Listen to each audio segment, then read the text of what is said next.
Hebrews chapter 11 verse 1, it reads, "Now faith is the assurance, title deed, confirmation of things hoped for, divinely guaranteed, and the evidence of things not seen, the conviction of their reality."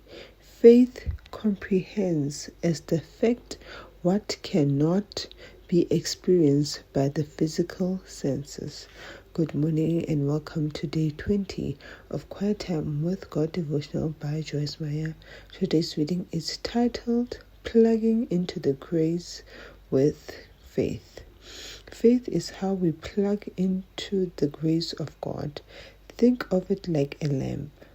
The lamp can only give light if it is plugged into a power source. If it's unplugged, it will not work, no matter how many times we turn the switch on and off. So, let me ask you, are you plugged into God's power or are you unplugged? Have you let your fear and worry creep into your soul? Are you attempting to solve your own problems in your own power?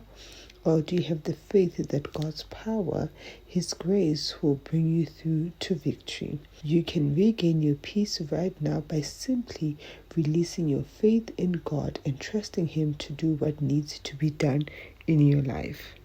Today's thought: grace is received only through faith. That is why it is so important to do all that we can do in faith. I hope you enjoyed today's reading. I look forward to some more reading for you tomorrow. Stay blessed and bye for now.